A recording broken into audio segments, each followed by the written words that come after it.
നമ്മുടെ കുടുംബങ്ങളിലെ കുഞ്ഞുങ്ങളിൽ എത്ര പേർ ആകാശം കണ്ടിട്ടുണ്ട്?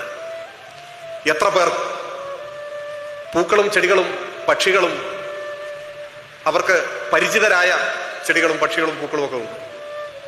നിങ്ങളുടെ കുട്ടിക്ക് എത്ര പക്ഷികളുടെ പേര് പറയാൻ കഴിയും? നിങ്ങൾ ഇന്ന് വീട്ടിൽ ചെന്ന് കുട്ടിയോട് ചോദിക്കൂ. ഒരു കടലാസിൽ അറിയുന്ന പക്ഷികളുടെ പേര് എഴുതാൻ പറയും, അറിയുന്ന പൂക്കളുടെ പേര്. ആ എണ്ണം പ്രചരിക്കുന്നതിന്റെ ഏക ഉത്തരവാദി നിങ്ങൾ മാത്രമാണ്, ആ കുട്ടിയല്ല.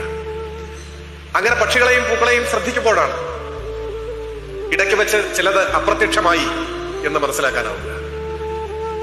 വീട്ടിൽ കാർട്ടൂൺ ചാനൽ കാണിച്ച് ഭക്ഷണം കൊടുത്ത് നല്ലതുപോലെ ഉള്ളവളായി കുഞ്ഞ് വളർന്ന് സ്കൂളിൽ ചേർന്ന് കഴിയുമ്പോൾ നാം മുറ്റത്തു നിന്ന് തന്നെ സ്കൂൾ ബസ്സിൽ കയറ്റി കുട്ടിയെ സ്കൂളിലേക്ക് അയക്കും. ആ ബസ് ഗേറ്റ് കടന്ന് ക്ലാസ് മുറിയുടെ മുന്നിൽ തന്നെ പോയി നിൽക്കും. വീട്ടിൽ നിന്ന് സമീപത്തുള്ള സ്കൂളിലേക്ക് നടന്നു പോകുന്ന എത്ര കുട്ടികളുണ്ട്? ആ നടത്തം ആ കുഞ്ഞിന്റെ മാനസിക വളർച്ചയിൽ, വ്യക്തിത്വ രൂപീകരണത്തിൽ വരുത്തുന്ന പങ്ക് എത്ര വലുതാണ്? ആ നടത്തത്തിനിടയിൽ രൂപപ്പെട്ടു വരുന്ന സൗഹൃദങ്ങൾ, കാണുന്ന കാഴ്ചകൾ. ഉറുമ്പുകൾ വരിവരിയായി നടന്നു പോകുന്നത് എന്തുകൊണ്ട് എന്ന് ക്ലാസ്സിലെ ടീച്ചറോട് ചോദിക്കണമെങ്കിൽ ഉറുമ്പിനെ കാണണം. ഉറുമ്പുകൾ വരിവരിയായി നടന്നു പോകുന്നത് കണ്ട എത്ര കുട്ടികൾ നിങ്ങളുടെ വീട്ടിലുണ്ട്?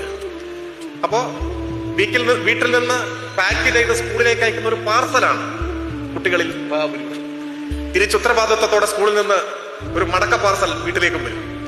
വീട്ടിനകത്ത് സുരക്ഷിതമായ വീടും നല്ല സൗകര്യങ്ങളും ഉള്ളത് കൊണ്ട് തന്നെ വീടിന്റെ പുറത്തേക്ക് ഇറങ്ങേണ്ട അത്യാവശ്യങ്ങളില്ല, വീടിനകത്ത് തന്നെ വളരുകയും ചെയ്യും. ഇങ്ങനെ ഒരു തലമുറ വളർന്നു വരുന്നത് അതിന്റെ ഏക ഉത്തരവാദികൾ രക്ഷിതാക്കളാണ്, ഇന്നത്തെ രക്ഷിതാക്കളാണ്. ബാല്യത്തിന്റെ സകല സൗഭാഗ്യങ്ങളും അനുഭവിക്കാൻ ഭാഗ്യമുണ്ടായ ഒരു തലമുറയാണ് ഇന്നത്തെ രക്ഷിതാക്കൾ. പക്ഷേ ആ സൗഭാഗ്യങ്ങൾ വരും തലമുറയ്ക്ക് കൈമാറാൻ അവർക്ക് സാധിക്കാതെ പോയി. അങ്ങനെ അവരുടെ കാഴ്ചപ്പാടുകളും വീക്ഷണങ്ങളും മുരടിച്ചു